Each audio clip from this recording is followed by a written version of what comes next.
अब भाग 64 से आगे का वर्णन। तारा का विलाप। जब तारा को वाली की मृत्यु का समाचार मिला तो वह अत्यंत उद्विग्न हो गई और रोती हुई उस स्थान पर आई जहां वाली का शव पड़ा था। तारा और अंगद वाली के शव से लिपट कर बिलक बिलक कर रोने लगे। उन दोनों को इस प्रकार रोते देख सुग्रीव को अत्यंत दुख हुआ। उसके नेत्रों से अश्रु बहने लगे।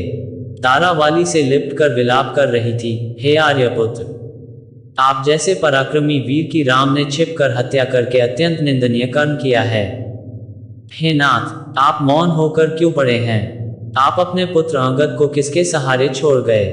देखिए वह किस प्रकार से बिलक बिलक कर रो रहा है। हे आर्यपुत्र, आज आप ऐसे निर्मोही कैसे हो गए? हे स्वामी, आप मुझे और अंगद को किसके भरोसे छोड़े जा रहे हैं? सुग्रीव, आज तुम्हारा मनोरथ सफल हो गया। अब आनंद से राज्य का सुख भोगो। आज मेरे पास पुत्र ऐश्वर्य सब कुछ होते हुए भी मैं विधवा के नाम से पुकारी जाकर संसार में तिरस्कृत जीवन व्यतीत करूंगी। पुत्र अंगद, अपने धर्मप्रेमी पिता का अंतिम दर्शन कर लो। यमलोक को जाते हुए अपने पिता का हाथ जोड़कर अभिवादन करो। देखो स्वामी, आपका पुत्र हाथ जोड़कर आपके सामने खड़ा है, उसे आशीर्वाद क्यों नहीं देते? आज आपने इस युद्ध रूपी यज्ञ में मेरे बिना कैसे भाग लिया? बिना अर्धांगिनी के तो कोई यज्ञ पूरा नहीं होता। इस प्रकार तारा नाना प्रकार से विलाप करने लगी। वाली के वानर सरदारों ने बड़ी कठिनाई से उसे शव से अलग किया। धनुष धारण किए राम को देखकर तारा उनके पास आकर बोली, हे अमलकमल दलोचन राम, आप वीर, तेजस्वी, धर्मात्मा और महान दानवीर हैं। मैं आपसे एक दान मांगती हूँ।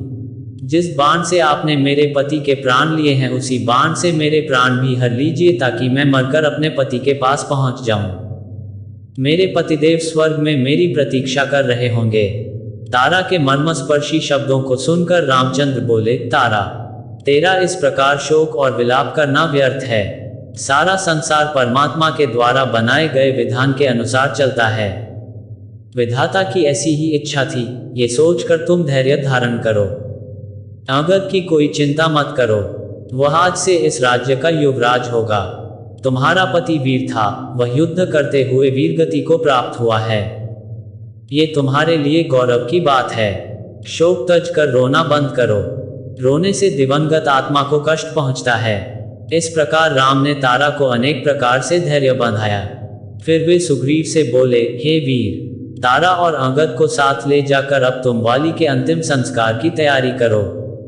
अंगद, तुम इस संस्कार के लिए घृत, चंदन आदि ले आओ। और हे तारा, तुम भी शोक को त्याग कर वाली के लिए अर्थी की तैयारी कराओ। इस प्रकार रामचंद्र जी ने सबसे कह सुनकर वाली के अंतिम संस्कार की तैयारी करवाए। वाली की शवयात्रा में बड़े बड़े योद्धा और किष्किंधा निवासी रोते कलपते शमशान घाट पहुंचे। स्त्रियों के करुणाजनक विलाप से संपूर्ण वातावरण शोकाकुल प्रतीत हो रही थी। नदी के तट पर जब चिता बनाकर वाली का शव उस पर रखा गया तो संपूर्ण वातावरण एक बार फिर करुण चीत्कार से गूंज उठा। तारा पुनः वाली के शव से लिपट गई। वह चिता पर ही उससे लिपट कर विलाप किए जा रही थी। बड़ी कठिनाई से उसे को वाली के शव से पृथक किया गया। अंत में अंगद ने चिता को अग्नि दी।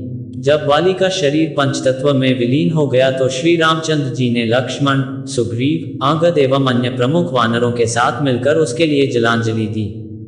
इसके आगे का वर्णन अगले भाग में। रामायण के सभी भाग सुनने के लिए हमारे चैनल को सब्सक्राइब करें।